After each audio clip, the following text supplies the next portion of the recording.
Ladies and gentlemen, we are live from the Isle of Man in the UK. This is John and Mike's MMA Corner. I am joined right now with Gavin Walker. Sir, thank you very much for joining me and to have a conversation about your fight with Justin Goodin. This bout you've got coming up, the implications of a win could lead to something a lot bigger. Does this factor into your preparation mentally? Of course. I mean, for me, it's probably the biggest fight of my career, because not just because it's the UMMAF, but I mean it's a benchmark fight for me. I need to win this to have a title fight in March, and I'm a pretty popular fighter around my area, and I'm getting well known around in other states. But this fight is, I mean, it's huge, because you're going to go to Arizona and fight, and if you win there, you're going to go to the UFC Fan Expo, and you're going to have a ton of pros watching you. And given that I'm only 23 years old, they're going to really look at that and see that I can go places. So I mean, I train for every opponent like it's Tyson. He's no different than anybody else I've trained for, but there is definitely a little bit more pressure on for this fight because it is such a big deal, and I've definitely put in my work, but I've treated him no different. I've just made sure that I've worked extra hard for this fight and haven't missed any days, stayed on my diet, and don't mentally psych yourself out. I'm my own worst enemy. So that was probably the main thing going into this fight, is know that I can go in there and do this because I'm a better fighter. I've trained harder. I've trained longer. And that's pretty much it.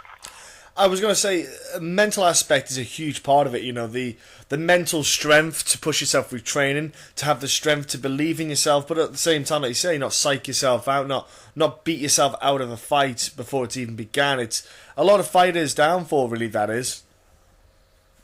It's very true, very true. I mean, I think the new Creed movie that came out, Stallone says that, he tells Creed to look in the mirror and he says, tell me what he sees. He's like, myself. He said, that's your biggest enemy. And he says, I believe that's true in the ring and in life. And, me, I'm never scared of the guys I fight. There's not been one guy that I've been absolutely just like, oh man, I don't want to fight this fight, I'm not scared of anybody. Every time I go into the ring, I fight myself. Because I am capable of great things. I know that the good Lord bless me with that, and I put in the work, and there's no reason I shouldn't do my job. It's just, but when you start thinking about, oh, what if I lose? God, who's watching? Everybody knows that I lose, and Lord, Max girlfriend's going to see that I lost, and all this other stuff, in your head, you can't put that in there. You have to just go in there and be sure of yourself, and I do a lot of praying, but that's what works for me. So. Now you have the background. You have an athletic background, not just in MMA, but with the American football as well. That sport, they've just had Super Bowl. Broncos just went and won there against the Panthers. But the sport itself, it's a very stop-start style of sport. Okay, it's very explosive. It's very powerful, but it's momentary. It's literally whistle goes, the movement happens, and then there's a few seconds and it stops. How was your transition from American football to MMA? Because MMA is a 5-minute round. It's not you can explode. Then the pacing of it's completely different, and the way you exert yourself. I think you are right. I mean, it is. There are rest points in MMA. When you get tired, you do. There are things you can do to allow yourself some rest. But you're 100% right. It's completely different from football. Football, you're getting rest after every play, and even if you're trying to, get back on the ball, you still have time. And for me, it wasn't too terrible of a transition. I mean, I started when I was 17, and training and everything. It was definitely different. I'd never done anything like it, but for me, it was more learning the skills and everything, because I literally knew nothing. I just knew how to brawl. And but once you train your body, my body's very quick to adapt. I was a bodybuilder before I got back into fighting, and like my first bodybuilding workout, I threw up. And then, came in and fixed it. I was like, man, I've been a football player. I've been lifting weights my whole life. And it was just different training. So my body, usually the first day I'll go into whatever sport that I'm pursuing, I'll drag. It'll just be awful. And then that second day, it's like, okay, I can do this. My body adapts really quick. But so for me, like, as far as pushing yourself and just having determination, just fighting through the pain, I was a tough guy. I mean, I was used to that. So that wasn't hard to come into MMA. But definitely, as an amateur, you got 3 3-minute rounds. So that was fine, but at our gym we train 5 5-minute rounds, 6 to 7 5-minute rounds. And when you're fighting somebody, when have you fought somebody for 5 minutes? I can't think of a street fight that I've fought that's lasted for 5 minutes before somebody broke it up or I knocked them out. So definitely have to train your cardio, and that's the biggest thing for heavyweights. Is it's just how long can you go?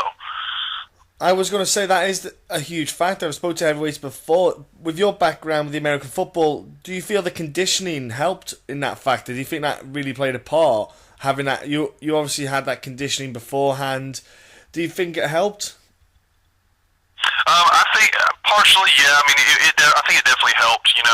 Having a football background rather than being someone who's really never played sports and just come into MMA. And there are some kids who are just naturals at everything that they do, but in the heavyweight division, not so much. But I do think that either way, cardio is something that I think every heavyweight really has to bust more than anything. Honestly, kind of more than your skill and more than everything else. You have to. That's the only thing in your control. That's the only thing you can do, and it's discouraging sometimes when you've been going for months and months and you feel good about your goal. Week 4 you'll feel good about your cardio, and then week 5 you're like, man, why am I breathing heavy today? And it is the only thing that you can control. And I've had to personally bust it because I'm mostly muscle, and muscle. I think I have maybe 10% body fat on me, and the more muscle you have, the more oxygen it requires. Yeah. So I really have to extra do my cardio just hardcore, and it's different from football because you kind of have to push yourself that extra mile. Like, you can go to class and do your cardio there, but on Sundays, I'm doing 10 rounds of shadow boxing with the training masks, running a mile, doing 4 rounds on the heavy bag, couple rounds of jump rope. You kind of have to push yourself to make yourself do the cardio. But it does kind of come down to just power of will. Yeah, I was going to say the more muscle it can be detrimental, but you have to be very smart in the way you fight. You can't just go out there and try and be you can't sprint because you won't last the full length of the fight. Exactly. I imagine for yourself then, with that muscle mass, because your heart isn't any bigger than anyone else's. Everyone's heart is the size roughly of a fist, so there's no greater difference. You get the same heart pumping, the blood round, so you do have to be careful about getting your heart rate up. If it gets hot, if your heart rate gets high, you have to try and calm it down to try and oxygenate yourself a bit better. Do you then, like you say, with the cardio that you're doing, when you're grappling, is this something you have to work on? I imagine it. Do you try to push yourself, see where your limits are, so you know how to pace yourself? When it comes to grappling, I feel. I train with the best guys around. I really do. I'm training with Adam Primetime Townsend, Jonathan Pierce, Dustin Walden, Ian Boxhorn. All these really good fighters, and they're smaller than me. So when I grapple and stuff, I do like to go with if I'm doing cage work and stuff, I like to go with bigger guys to feel that pressure. But it's honestly harder going with the littler guys because, one, they're pros and they're very good at what they do. Two, they know how to distribute their weight, and they have more cardio than I do. They have more cardio than anybody that I know.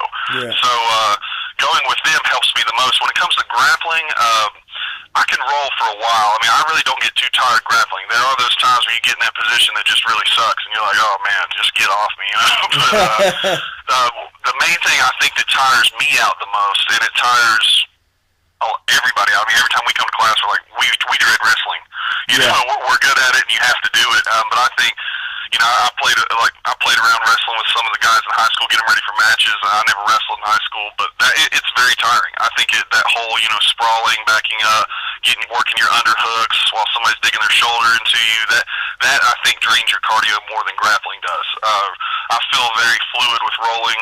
The more calm you are, rolling and grappling, the easier you are. If you get in those positions and you start freaking out, if you get full mounted, you start freaking out, you're obviously going to gas a lot quicker. Yeah. But if you just remain calm and all that, and I do think grappling and wrestling is just an area that you can never fully master. I think that's just something you can always improve on. And I know I've had to really, work it. I had to stop muscling guys to do what I want. I needed to learn the technique and slow down and control my breathing. And we've been working on that a lot. Yeah, you nailed it on there, because, like you say, the pummeling, that people who've never done it before, they won't know how hard it is. Like, my shoulders go on fire when you're pummeling hard for a while, and then when you break up and you try to do some striking, it feels like you're punching through tar. There's no speed, there's no power. It just feels like slow motion. It does, exactly. Yeah, pummeling, and that's what a lot of people don't realize about pummeling. When they see that done, a lot of people just use their upper bodies. But if you watch, really good wrestlers, you watch their feet. Yeah. They're, throwing their left foot forward, and then when they switch, they're throwing their right foot forward. And they're moving. It's a full body exercise, and you kind of look at that, and you're like, well, when would I ever use that in a fight? But when you get up against the cage, you're working those underhooks. That's exactly what it is. It's exactly what you've been practicing. Yeah. So it's a very useful drill. Yeah, it's interesting talking to heavyweights because it is a big factor, the fact that they can sustain a good tempo for so long, but then like the cardio factor comes in, some guys don't maintain it. Like when I was looking at your information, looking at your background, I thought about Matt Mitrione as an example because he did he had the footballing background, the American footballing background, and he is an explosive. Like he's really quick off his feet. He's got that that sprinter kind of burst that it puts a lot of fighters off when he fights them. They get caught out by how fast he is for a guy that size. I imagine that's something like yourself. You kind of use that though as a weapon as well, even though it's being explosive can be a bit draining. I imagine that's one of your kind of weapons that you like to use. Yeah, for sure. I mean, me. I just came back into fighting in July from bodybuilding, so there's definitely a lot of factors that play into that. Cage experience is a huge one. The more experience you get in the cage, the more you're going to develop your own fighting style and kind of know when to turn it on and turn it off. And my last two fights, I fought very technical, which wasn't a big. It's very good. You don't see that from any heavyweights, and it was enough to get the job done. But you also do leave that in the judge's hands when you do that, and so you do have to kind of pick. I feel the best thing for me is exactly what you said. Kind of calm down and pick your shots. Know when to explode and when not to explode. Basically, almost every heavyweight I've fought, they like to come out and just try to take my head off. That's the first thing they want to do. And the guy I'm fighting, he's got a one direction. He's going to come out and try to destroy me. I mean, that's what. And some guys can do that, hold that pace for a long time. Me, I don't like to do that. That's just not me personally. I like to remain relaxed and keep my heart rate at a good pace. And when I see the shot, I'm going to explode and take it and go in a flurry. That's the smartest way to fight, I feel.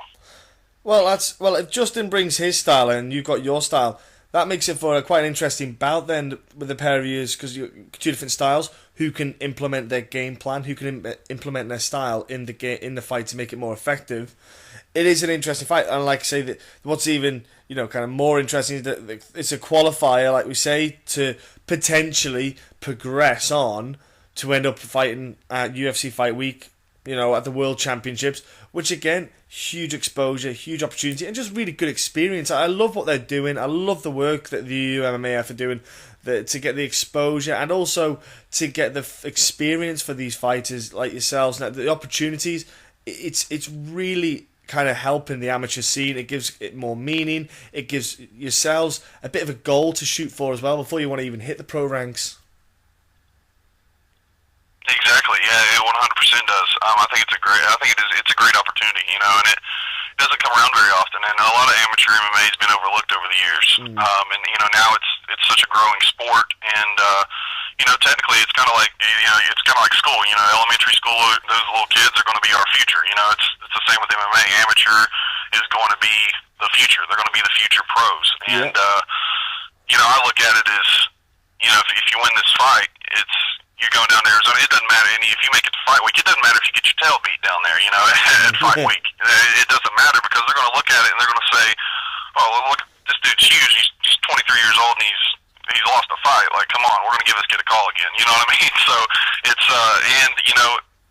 at the least, you're going to have a bunch of exposure. People are going to know who you are and follow you, and you never know, invite you places. You never know what could come of it. It's a huge opportunity, and I'm very blessed and thankful for it.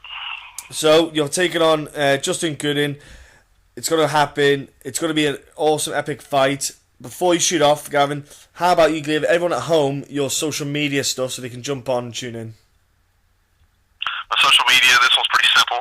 My Facebook is Gavin Walker, and Gavin, then Walker, like Texas Ranger.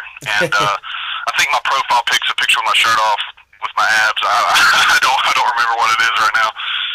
And then my Instagram is all lowercase. It is gwalker65. And that's my Instagram account. I don't do Twitter or MySpace. I think I do have a MySpace floating around, but it's got a picture of me from like when I was in like middle school or something. I don't even remember. I haven't even looked at it in forever. Don't worry about. I had a MySpace, and I don't even know what's going. I don't even know if it's still existing. Look, Gavin, that's your social media. People at home, jump on, give him a follow, maybe give him a bit of support on his journey that he's taken. Let's do sponsors next. That's it. We'll do sponsors, then we'll do your thanks afterwards. Have you got any sponsors helping you out? Yeah, I do, and I felt really bad actually. My last fight, I was supposed to fight December. I think it was 5th. I think it was the 5th or the 10th. I think it was the 5th. And my opponent, he passed out at the ring. Literally at the ring. I was getting ready to walk out, so Wow. I had all my sponsors paid. They had paid me, to fight and everything. But I've got some good help around here, some really good friends. Steve Sunbrenner, he's a good friend of mine. He actually worked for him as a bouncer at his club called Old South, and he sells insurance for State Farm, and he's helped me out a lot. Also, Justin Page of Ink Revolution Studios. He's a terrific artist.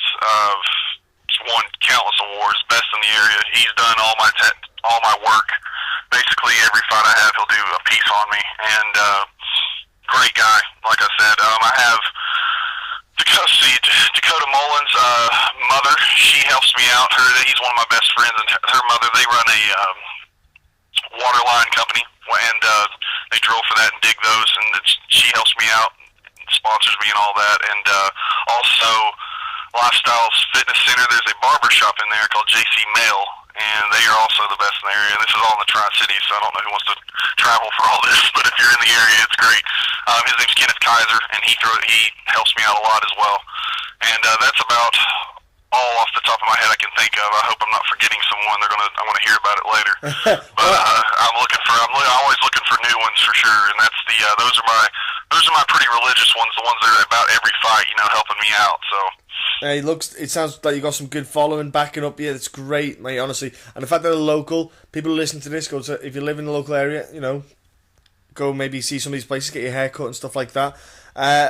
Last but not least, who do you want to give? Do you want to give thanks to, like, your coaches, like you say, teammates, friends, family, people like that? Yeah, for sure. This is kind of cliche, but really, the real things does go to about. I'm very spiritual. My Lord and Savior Jesus Christ. That is I've had a rough year. I had a very rough time. A lot of emotional and mental trauma, and the Lord has got me through it. And I feel like I'm on the path that He wants me on. I'm on the right path. I'm doing what He wants me to do. And MMA is all for His glory and to witness to the multitudes. So that's the way I do God's work.